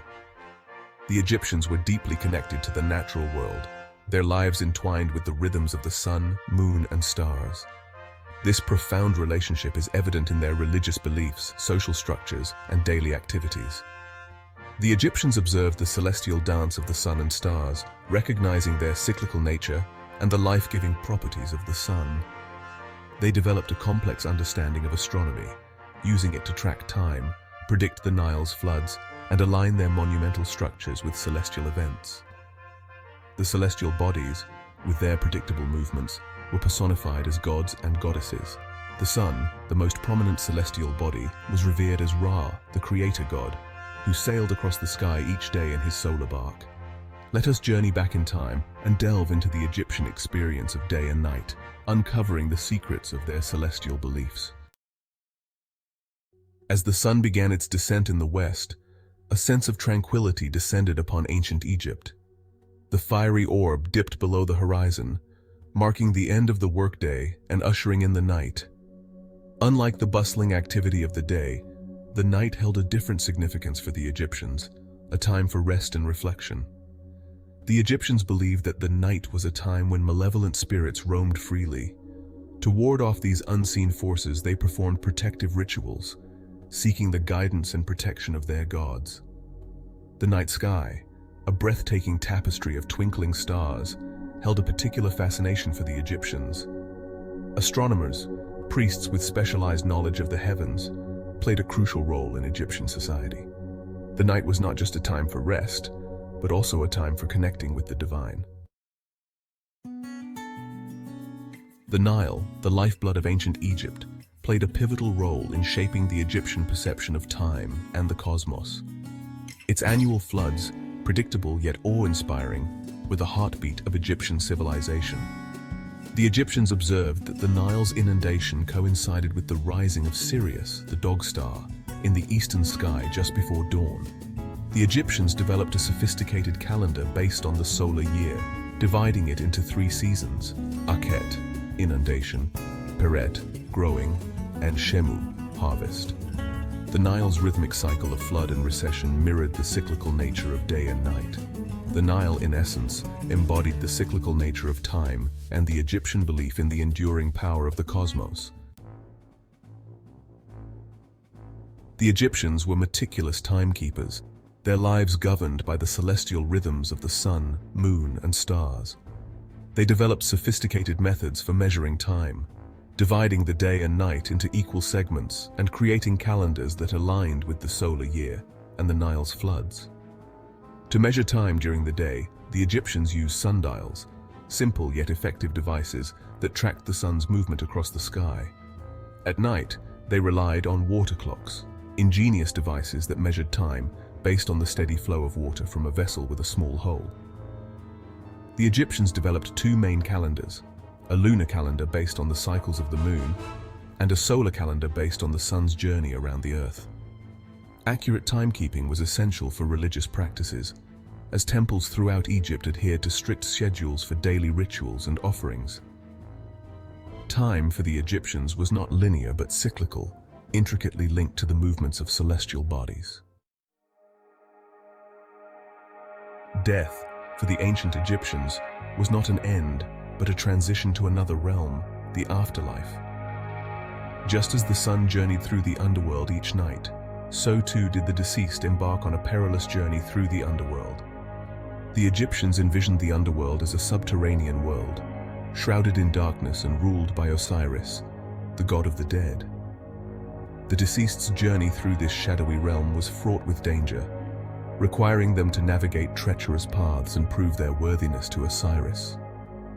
Tombs were elaborately furnished with food, clothing, tools, and weapons to accompany the deceased on their journey. The afterlife, therefore, was not a perpetual night, but a realm of both darkness and light, where the deceased faced challenges and rewards. The Egyptian pantheon was populated with a myriad of gods and goddesses, each embodying forces of nature or aspects of human experience. Among these deities, Ra, the sun god, and Nut, the sky goddess, played pivotal roles in the Egyptian perception of day and night. Ra, often depicted as a man with a falcon's head crowned with a solar disk, was the supreme deity in the Egyptian pantheon. Each day, Ra sailed across the sky in his solar bark, bringing light and order to the land. At sunset, he journeyed through the underworld, battling chaotic forces before emerging triumphant each morning in the east. Nut, the sky goddess, was often depicted as a woman arched over the earth, her body adorned with stars. She was the mother of Ra, swallowing him each evening as he descended in the west, and giving birth to him anew each morning in the east. The eternal dance of Ra and Nut symbolized the enduring power of creation and the cyclical nature of existence. Temples, grand and awe-inspiring structures dedicated to the Egyptian gods and goddesses, were not merely places of worship, they were microcosms of the universe. These sacred spaces were intricately aligned with celestial events, their architecture and decoration echoing the celestial realm above. The entrance pylon, flanked by towering obelisks, symbolized the gateway to the celestial realm. The Hypostyle hall, with its forest of columns, represented the primeval waters of Nun, from which creation emerged.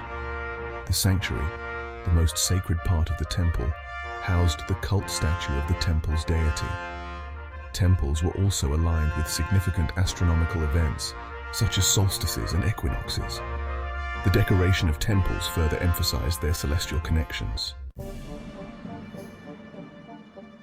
The ancient Egyptians possessed a profound understanding of astronomy, using their knowledge to align their monumental structures with celestial events.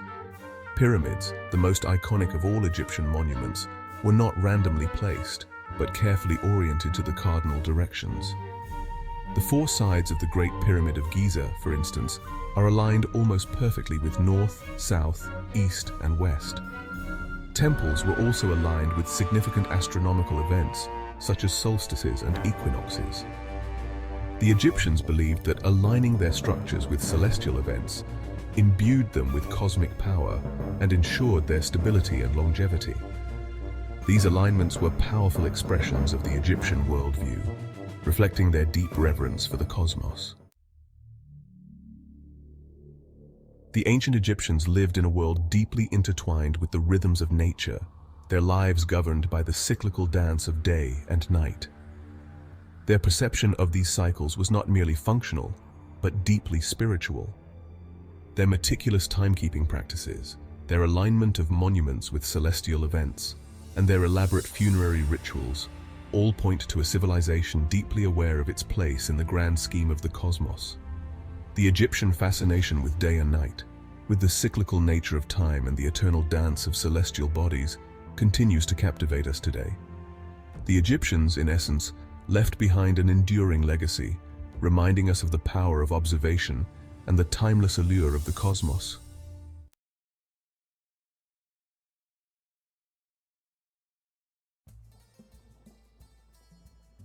The Nile, the lifeblood of Africa, flows through a land of ancient wonders. Along this journey, it encounters Nubia, a land as rich and enigmatic as the river itself. Nubia, nestled in modern-day Sudan and southern Egypt, was a land of strategic importance. It was a gateway between the Mediterranean world and the heart of Africa. Nubia's significance was not lost on the ancient Egyptians. They called it Tarseti, the land of the bow, in recognition of the famed Nubian archers. These skilled warriors were highly sought after in Egyptian armies. Gold, ivory, ebony, and exotic animals flowed from the heart of Africa, through Nubia and into Egypt. The Egyptians, recognizing this, sought to control Nubia, leading to centuries of complex interactions. The story of Nubia and Egypt is one of conflict and cooperation, of cultural exchange and intertwined destinies. Nubia was a land of abundance, blessed with resources coveted by its northern neighbor, Egypt. Gold, shimmering and precious, was perhaps the most sought-after treasure. Nubia's gold mines, located deep within its mountainous terrain, became a source of fascination and desire for the Egyptians. Beyond gold, Nubia was a land of exotic wonders. Ebony, a dark, fine-grained wood, was prized for its beauty and durability. Ivory from the tusks of elephants was carved into exquisite ornaments and works of art. Animal skins, precious stones, and aromatic resins all flowed north from Nubia, enriching the Egyptian economy and culture. Trade routes, traversing the Nile and crossing the desert, connected Nubia and Egypt. Caravans laden with goods carried not just material wealth, but also ideas and cultural practices. This interaction, driven by economic necessity and fueled by the Nile's bounty, laid the foundation for a relationship that would endure for millennia. The relationship between Nubia and Egypt was not always harmonious. The allure of Nubia's riches, coupled with its strategic importance, often led to conflict. Egyptian pharaohs, eager to secure their borders and control the flow of valuable resources, launched military campaigns into Nubia. Despite the conflicts, periods of peaceful coexistence and cooperation punctuated the tumultuous history. Trade flourished during these times of peace, with both civilizations benefiting from the exchange of goods and ideas. Nubian rulers, eager to secure their own power and legitimacy, sometimes sought alliances with the Egyptian pharaohs. Royal marriages, a common diplomatic tool in the ancient world, cemented these alliances and fostered cultural exchange. Nubian princesses, renowned for their beauty and grace, were welcomed into the Egyptian royal court. Similarly, Egyptian scribes, artisans and officials traveled south to Nubia, spreading Egyptian ideas and technologies. The two civilizations, though often at odds, were bound by the shared waters of the Nile and the intricate tapestry of human interaction. The interactions between Nubia and Egypt extended far beyond the battlefield and the marketplace. Nubians, drawn by opportunity or brought as captives of war, became an integral part of Egyptian society. Their skills as archers, warriors and administrators were highly valued, and many rose to positions of prominence within the Egyptian hierarchy. Nubian archers, renowned for their accuracy and discipline, were a common sight in Egyptian armies. Beyond the military, Nubians excelled in administration and governance. Egyptian records mention Nubian scribes, officials and even governors who managed Egyptian provinces. These individuals, often highly educated and multilingual, navigated the complexities of Egyptian bureaucracy and contributed to the efficient running of the empire. Nubian artisans, musicians, dancers and laborers contributed to the vibrancy of Egyptian culture. Their presence is evident in Egyptian art, where Nubian features, hairstyles and clothing styles are often depicted.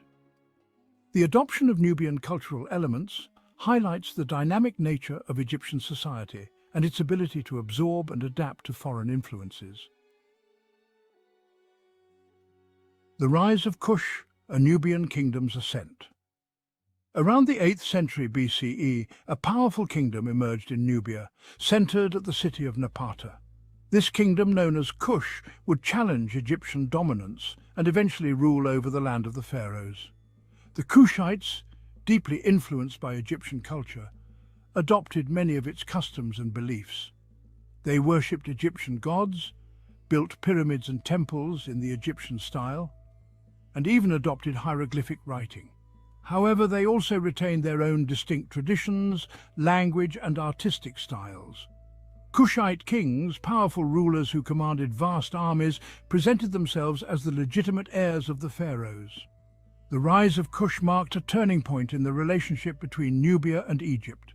Their armies, led by skilled warriors and equipped with advanced weaponry, pushed northwards, capturing Egyptian cities and defeating Egyptian armies. The Kushite kings, now rulers of both Nubia and Egypt, ushered in an era of renaissance, reviving Egyptian traditions and leaving an indelible mark on Egyptian art, religion and architecture.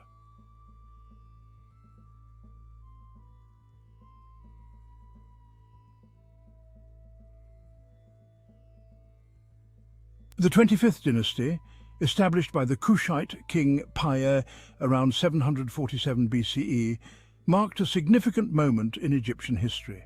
For the first time, a dynasty of Nubian origin ruled over the land of the pharaohs. These Black Pharaohs left a lasting impact on Egyptian culture, religion and architecture. They revitalized Egyptian traditions, ushering in a period of artistic and religious renewal. The Kushite pharaohs were devout patrons of the Egyptian god Amun, restoring temples and monuments dedicated to him. They embraced traditional Egyptian artistic conventions, commissioning colossal statues and intricate reliefs. They also introduced elements of their own Kushite heritage, blending Egyptian motifs with Nubian styles. The story of Nubia and Egypt is not simply a tale of two separate civilizations. It is a testament to the power of cultural exchange, the blurring of boundaries, and the creation of a shared heritage. Over centuries of interaction, Nubian and Egyptian cultures intertwined, each influencing and enriching the other. While Nubia adopted Egyptian religious beliefs, artistic styles, and even language, Egypt was equally open to Nubian influences. Nubian music, dance, and fashion found their way into the Egyptian court and society. Nubian gods and goddesses were incorporated into the Egyptian pantheon. The Egyptian language itself borrowed words and phrases from Nubian languages, a testament to the close interaction between the two peoples. This cultural fusion is evident in the archaeological record, in the art, architecture and artifacts that have survived the sands of time. Temples in Nubia, built by Kushite pharaohs, feature a unique blend of Egyptian and Nubian artistic styles. This intertwining of cultures created a vibrant and dynamic civilization along the Nile Valley. Nubia, though often overshadowed by its more famous neighbor, played a pivotal role in shaping the course of history. Its contributions to world civilization, often overlooked or downplayed, are finally being recognized and celebrated. From its strategic importance as a crossroads of trade to its cultural innovations, Nubia left an indelible mark on the ancient world. Nubia's gold, ebony and ivory enriched the economies of ancient civilizations. Its warriors, renowned for their skills as archers, served in armies across the ancient Near East. Its kings, the Black Pharaohs, ruled over Egypt, leaving a lasting legacy on its art, religion and architecture. Nubia's impact extends beyond its material and political contributions. It was a center of innovation, developing its own unique alphabet, known as Meroitic script, which remains partially undeciphered. Its artisans created stunning works of art, blending Egyptian motifs with their own distinct styles. Nubia's story is a reminder that history is not written solely by the victors. For centuries, the story of Nubia remained hidden beneath the sands of time. Its monuments and cities lay buried, overshadowed by ancient Egypt. Recently, archaeologists and historians have begun to unearth the secrets of this forgotten civilization. New discoveries challenge our understanding of Nubian history and culture.